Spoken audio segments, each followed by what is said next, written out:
दोस्तों, मेरा नाम काव्या है। उम्र 29 साल की है, पर दिल कई साल पहले ठहर गया था।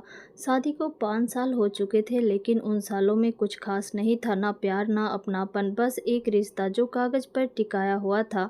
मेरे पति राघव एक बड़े बिजनेस ग्रुप में काम करते हैं। अक्सर काम के सिलसिले में बाहर रहते हैं, कभी दिल्ली, कभी बेंगलोर, और जब घर आते भी हैं तो बस शरीर आता है, आत्मा तो जैसे वहीं दफ्तर में रह जाती है। शुरुआत में मैंने बहुत कोशिश की थी, हर दिन सजती थी, मुस्कुराती थी, उनका पसंदीदा खाना बनाती थी, लेकिन धीरे धीरे उनकी खामोशी ने मेरी हंसी भी चुरा ली।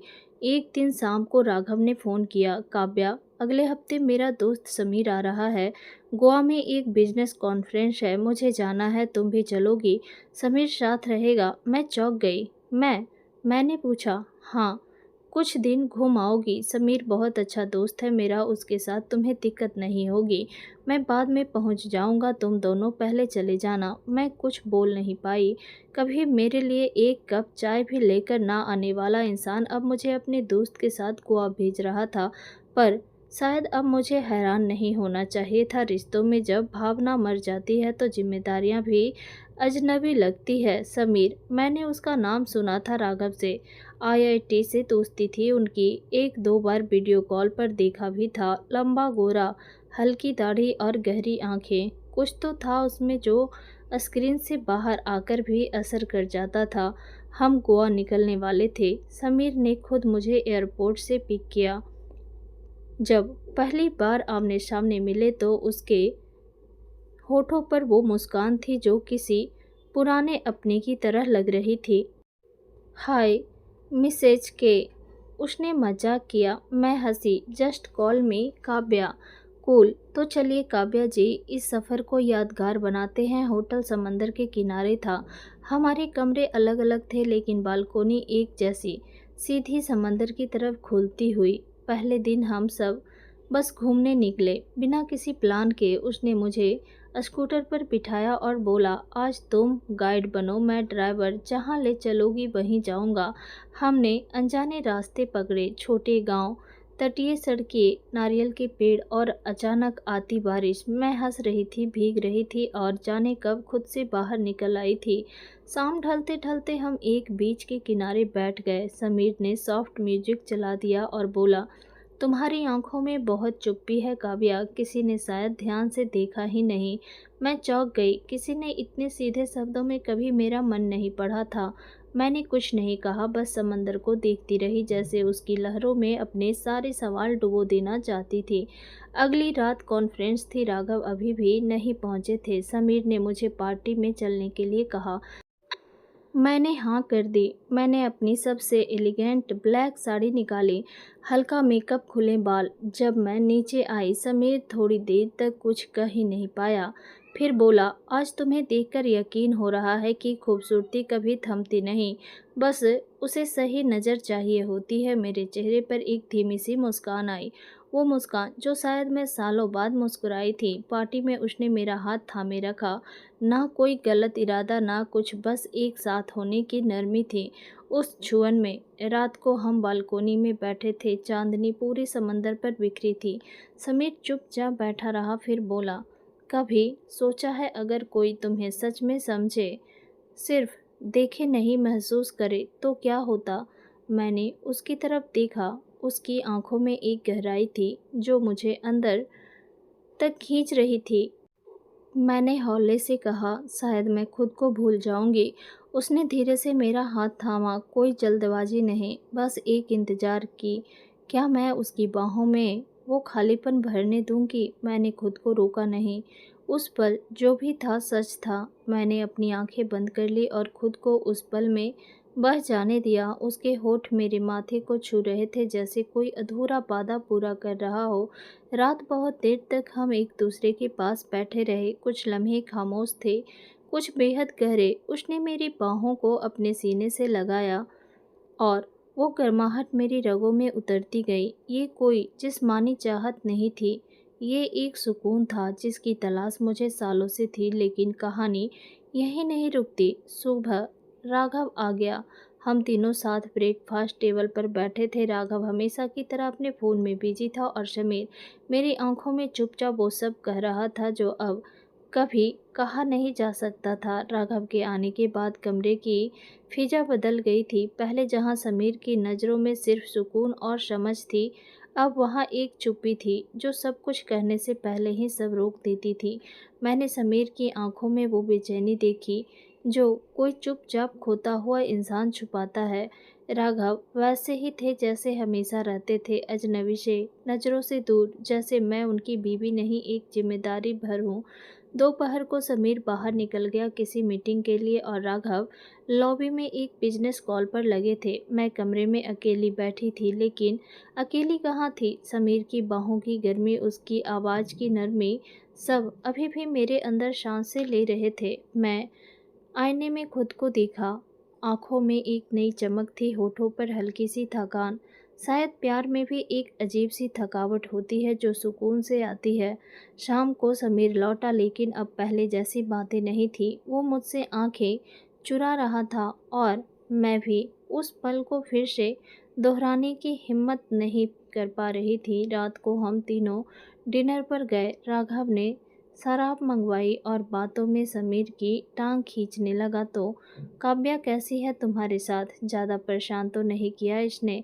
उसने हंसते हुए पूछा, लेकिन उसकी नज़रों में एक हल्का सा सवाल था। समीर ने बस मुस्कुराकर कहा, बहुत अच्छी साथी है सफ़र की। मैंने अपनी सांस रोक ली थी उस पल। डिनर के बाद राघव अपने कमरे में चला गया और मैं बालकोनी में आकर समंदर को देखने लगी। कुछ देर बाद समीर भी वहां आ गया। हम चुपचाप खड़े थे, ना कोई शब्द, ना इजहार, लेकिन हवा में सब कुछ तैर रहा था। फिर अचानक उसने धीरे से मेरा हाथ पकड़ा, एक बार फिर वैसे ही नरमी से। मुझे नहीं पता ये सब कहाँ जा रहा है काव्या, उसने कहा, लेकिन मैं तुम्हें उस अंधेरे में वापस जाते हुए नहीं देख सकता। मेरे दिल की दीवारें दरक गईं। मैंने धीरे से कहा, मैं भी नहीं जाना चाहती, लेकिन जाना ही पड़ेगा, है ना? उसने मेरी आंखों में देखा, जैसे कुछ तय कर रहा हो। नहीं, अब की बार तुम खुद तय करोगी, कोई और नहीं। अगली सुबह जब मैं उठी तो राघव कमरे में नहीं था। टेबल पर एक चिट्ठी थी, कुछ ज़रूरी काम है, वापस मुंबई जा रहा हूँ, तुम चाहो तो समीर के साथ कुछ दिन और रह सकती हो। राघव, मैं ठिठक गई। क्या उसने कुछ जान लिया था या ये बस एक संयोग था? मैंने वो चिट्ठी समीर को दिखाई। उसने ध्यान से पढ़ा, फिर मेरी तरफ देखा। अब तो जवाब साफ है काव्या, तुम्हें रहना है या जाना है, ये अब तुम्हारे हाथ में है। हम उस दिन एक सीक्रेट बीच पर गए जहाँ सिर्फ खामोशी और लहरों का संगीत था। मैंने सफ़ेद ड्रेस पहनी थी, बाल खुले थे और वो मुझे वैसे दिख रहा था जैसे कोई किताब की आखिरी लाइन पढ़ रहा हो। उसने मुझे अपने करीब खींचा। इस बार ना कोई डर था, ना कोई सवाल, बस दो सांसों की लय थी जो एक दूसरे की हो रही थी। उसने मेरी पीठ पर अपनी उंगलियां फिराई जैसे कोई अधूरी किताब दोहरा रहा हो। मैंने उसकी छाती पर सिर रख दिया और पहली बार महसूस किया कि किसी का सीना सिर्फ गर्म नहीं, सुकून भी हो सकता है। हमने एक दूसरे को महसूस किया, ना उतावलापन था, ना ज़बरदस्ती, बस वो लम्हा जिसमें वक्त ठहर गया था। रात के अंधेरे में वो मेरा सिर अपने हाथों में थामे बैठा था। अगर कहो तो मैं सब छोड़ दूँ सिर्फ तुम्हारे लिए। मैंने उसकी आंखों में देखा, वहाँ कोई ख्वाहिश नहीं थी, बस एक सच्चाई थी। मैंने कहा, अगर तुम साथ हो तो और कुछ नहीं चाहिए। क्या अब मैं सच में सब छोड़कर इस प्यार को चुन सकती हूँ, या वो ज़िंदगी जो नाम की थी बस उसी से बंधे रहना होगा? लेकिन उस रात मैंने तय कर लिया था, मैं अब वो काव्या नहीं रहूँगी जो दूसरे के फैसलों में खुद को मिटा देती है। अब मैं जीऊँगी अपने लिए, अपने उस प्यार के लिए जो मुझे टूटने से बचा गया। रात के उस सन्नाटे में समंदर की लहरें जैसे हमारी सांसों की रफ्तार के साथ बह रही थी। मैंने पहली बार अपनी ज़िंदगी में किसी को इतना पास महसूस किया, ना केवल जिस्म से बल्कि आत्मा से भी। समीर की बाहों में मेरी सारी थकावट, सारा डर, सारे सवाल जैसे किसी और जन्म के बोझ थे। जो अब उतर गए थे। उसकी उंगलियां मेरी पीठ पर उतरती थी, जैसे वो हर उस खाली जगह को भरना चाहता हो जहां सालों से कोई स्पर्श नहीं पहुंचा था। हम पूरी रात जागे, ना कोई शब्द, ना कोई कस्में, बस वो एहसास जो किसी वादे से ज़्यादा सच्चा था। सुबह जब धूप कमरे में उतरी तो पहली बार लगा जैसे रोशनी मेरे अंदर भी उतर रही है। 3 दिन और हमने गोवा में साथ बिताए। हर सुबह एक नई शुरुआत जैसी लगती, हर रात एक अधूरी कहानी की आखिरी लाइन। हम साथ हाथ थामे बीच पर चलते, वो मुझे कहानियाँ सुनाता, आईआईटी के दिनों की, राघव के बारे में, अपने सपनों के बारे में, और मैं चुपचाप सुनती क्योंकि मुझे अब पता था मैं किसी की बीवी नहीं। अब मैं खुद एक औरत थी जिसने पहली बार खुद के लिए महसूस करना सीखा था। लेकिन एक दिन वो सुबह आई जिसमें मैं भाग नहीं सकती थी। होटल के रिसेप्शन पर एक डिलीवरी आई, एक लिफाफा। मैंने खोला तो उसमें राघव के साइन वाला एक दस्तावेज था, डाइवोर्स पेपर, साथ में एक छोटा सा नोट। शायद मैं बहुत देर से समझा कि तुम क्या चाहती हो, लेकिन मैं ये मानता हूँ कि तुम अब किसी और की हो और शायद हमेशा उसी की रहो। Good luck Kavya. राघव। मेरे हाथ कांपने लगे। मैंने समीर को वो लिफाफा दिखाया। वो कुछ देर देखता रहा, फिर बस मेरे पास आकर बैठ गया। तुम्हें आज़ादी मिल गई काव्या, लेकिन अब आगे क्या? मेरे अंदर सैकड़ों आवाज़ें गूंजने लगी। मैं माँ पापा को क्या जवाब दूंगी? समाज क्या कहेगा? मैं सच में ये सब छोड़ पाऊंगी?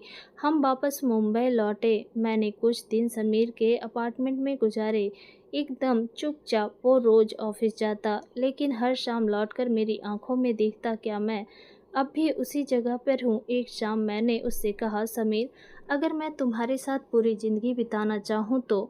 वो चुप रहा, फिर बोला, तो मैं हर सुबह तुम्हें फिर से अपनी बाहों में जगाना चाहूँगा। हमने शादी नहीं की, कोई बड़ी घोषणा नहीं की, कोई दुनिया को चौंकाने वाला फैसला नहीं, बस साथ रहना शुरू कर दिया। एक छोटा सा घर लिया जहाँ दीवारों पर तस्वीरें कम और हंसी ज़्यादा थी। रातों में हम पुराने गाने सुनते, सुबह साथ चाय पीते और एक दूसरे की मौजूदगी में ज़िंदगी को दोबारा सीखते। पर ज़िंदगी हमेशा आसान नहीं होती। एक दिन माँ का फ़ोन आया, काव्या तुमने क्या कर लिया? मैंने धीरे से जवाब दिया, मैंने बस वो किया जो मुझे जिंदा रख सके माँ। समाज के ताने मारे, रिश्तेदारों ने मुंह फेर लिया, लेकिन अब फर्क नहीं पड़ता था, क्योंकि मैं अब वो काव्या नहीं थी जो दूसरों की नज़रों में सही बनने के लिए अपनी रूह कुचलती थी। अब मैं वो काव्या थी जिसने प्यार को सिर्फ नाम या रिश्ते से नहीं, एक एहसास से पहचाना था। 1 साल बाद हम समंदर के उसी किनारे फिर बैठे थे जहाँ पहली बार हमारी खामोशी ने बात की थी। समीर ने मेरी तरफ देखा और कहा, अब भी तुम्हें लगता है कि उस सफ़र में सब बदल गया? मैंने मुस्कुराकर जवाब दिया, नहीं समीर, उस सफ़र में सब नहीं बदला था, बल्कि वहाँ मैंने पहली बार खुद को पाया था। तो दोस्तों, यह कहानी यहीं ख़त्म होती है। उम्मीद है कि यह आपको पसंद आई होगी। अगर यह कहानी पसंद आई है तो इस वीडियो को लाइक करें और हमारे चैनल को सब्सक्राइब करें। मिलते हैं किसी नेक्स्ट कहानी में। तब तक के लिए बाय, टेक केयर।